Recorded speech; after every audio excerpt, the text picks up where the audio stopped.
Today, we're diving deep, and I mean literally, into one of the craziest, most secretive intelligence missions of the entire Cold War.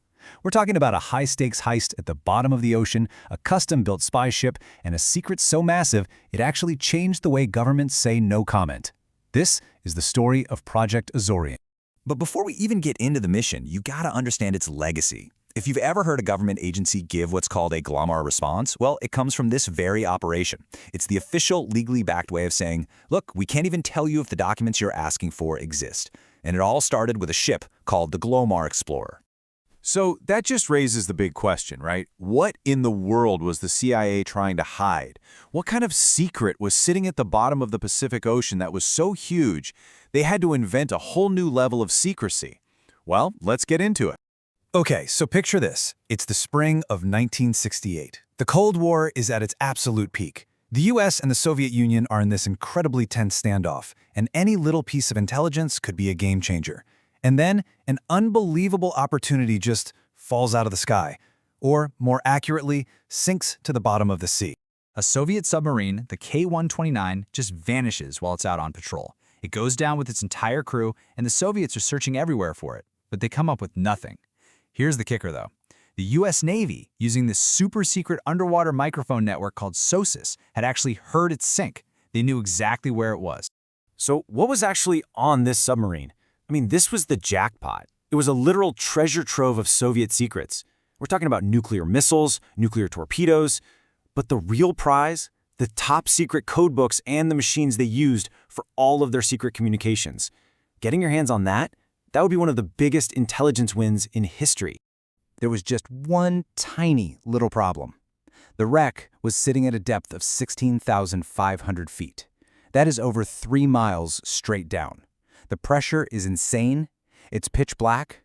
Nobody had ever even dreamed of recovering something that big from that deep. It was considered completely, technically impossible. Impossible for most people, yeah, but not for the CIA. They saw this unbelievable prize just sitting there, and so they gave the green light to one of the most ambitious, most expensive covert ops ever even imagined, Project Azorian. Their solution was just wild. They couldn't use a regular ship, so they built one from the ground up, the Hughes Glomar Explorer. And the cover story was genius. They told the world it was a deep-sea mining vessel owned by the super-eccentric billionaire Howard Hughes. But in reality, it was a cutting-edge CIA spy ship built for one reason and one reason only: to steal a submarine from the bottom of the ocean.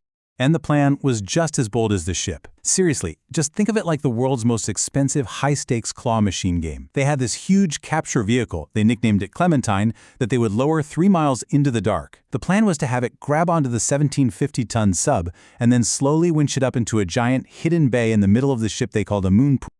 The secrecy around this whole thing was just on another level.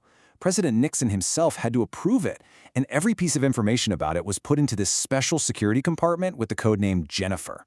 I mean, only a handful of people on the entire planet, like Nixon and Henry Kissinger, even knew what was really going on. And you know, the stakes were just astronomical. According to the CIA's own declassified files, top officials gave the operation a, wait for it, 10% chance of success. A 1 in 10 shot, and they were still willing to gamble hundreds of millions of taxpayer dollars on it. But despite those massive risks, the project went ahead. So now, let's jump forward to the summer of 1974.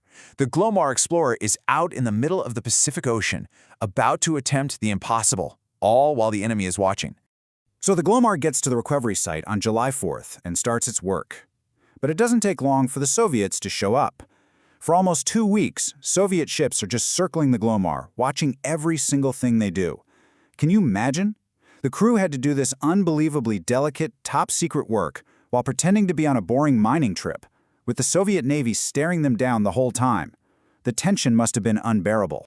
And this quote from the CIA's own history really shows you how thick that tension was. They were so worried about Soviet helicopters trying to board them that they actually put a team on alert to defend the control room. But here's the crazy part. They couldn't even give them guns, because that would totally blow their cover as a civilian ship. It was an incredible tightrope they were walking. So after an 8-day lift, they managed to get a piece of the K-29 inside the ship. They start sailing for Hawaii with whatever they recovered. But of course, the story doesn't end there. Because the world's best-kept secret was about to get blown wide open. Which brings us to the big question. What did they actually get? Then, in early 1975 it happened. Journalists, especially Seymour Hersh at the New York Times, broke the story. The cat was out of the bag. And this totally backed the CIA into a corner. And it was right after these stories came out that the agency first used that famous phrase, "We can neither confirm nor deny." The Glomar response was born. Okay, so this is the crucial part. What really happened during that lift? The stories are all over the place.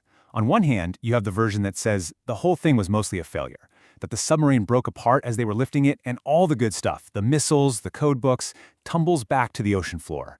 But then there's a lot of evidence that says it was at least a partial success.